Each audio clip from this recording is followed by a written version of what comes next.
This assignment aims to explore personal beliefs of learning and teaching, the strengths, limitations of the learning theory Constructivism, and how to apply Constructivism into the classroom. Personal beliefs about learning and teaching have been developed throughout experience. I believe that learning is to be inquisitive, to ensure the learner remains curious about all facets of learning. Togetherness. This instills the meaning beyond the classroom walls, that they are a member of a wider community. Another personal belief that I feel strongly about is respect. It's a value in which I highly regard, not only respecting each other, but also respecting different opinions, or respecting that another student may be at a different learning stage. Finally, I believe that learning and teaching should aim to be personal, that as teachers, their aim should be to work with students to a point where they're in control of their own learning, so they are the drivers of their own learning. Constructivism, as described by David in 2015, is that learning is an active, constructive process, and that the learner is the information conductor. This reflects back to my personal beliefs that learning and teaching with the student being the self-driver of their own learning.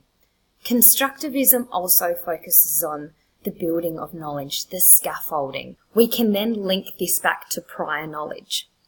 In regards to the chosen belief of togetherness, we can recognise that social learning precedes development.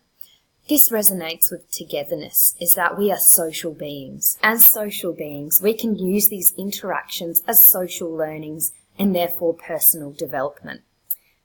Evidently, we can see here that my own personal beliefs resonate extremely well with the Constructivism learning theory. Through learning is an active process, we can then scaffold from them, but also reflect back on prior knowledge to build on it, that our learning, we want it to be personalised. So therefore, teachers, we can get our students to a point where they are the drivers of their own learning beliefs. Regarding learning and teaching, there are some limitations to the Constructivism learning theory. The following limitations include time constraints. This can be due to the fact that the student is guiding their own learning. Therefore, that's a process in itself that we do need to make sure that we do have enough time for the student to guide themselves. The limitation is the curriculum. So although having self-guided, self-driven learning is a great theory, we do still have a curriculum that we need to ensure that the students have followed to ensure that they are set for the next level. And finally, another limitation is that not every learner works well in an open-ended learning environment. So there may be students that have some learning difficulties that actually find it a lot easier to have some more concise, structured learning plans for them, whereas open learning, being the driver of your own learning, may not be appropriate for them. With limitations aside, we can dive right into the strengths of the Constructivism learning theory. So a strength that can be noted is student autonomy, so focusing on the student's own ability to regulate their own learnings. So this then correlates with the second strength being students able to drive their own lessons. So this correlates well with student autonomy, that the student is the driver of their own learnings. They are self-guided learners. Another strength that I've noted here is the scaffolding. So this correlates to the ability to build upon prior knowledge, that we're continuously building up, but also building from our prior knowledge. So it's that reflection of knowledge.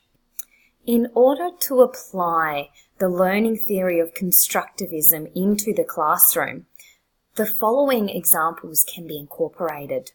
So scaffolding can be incorporated into many facets of teaching and learning as it builds upon prior knowledge. So this idea can be used in health and PE, so where we can teach a simple skill, build upon that skill, and then incorporate it into the game or the sport. This idea of scaffolding can also be used in mathematics. So we can learn a simple division. We can build on that to long division and so forth.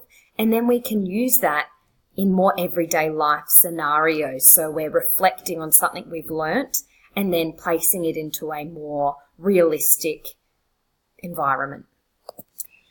Another way that we can apply the learning theory of constructivism into the classroom is through collaboration. So this engages the social interactions within learning, which Jablonski noted in 1978. So this can be incorporated into the classroom through group-based learning, so collaborative whole class tasks. So in conclusion, we can see that the learning theory of constructivism resonates extremely well with my personal beliefs, and I look forward to being able to put these into practice in my own classroom. Thank you.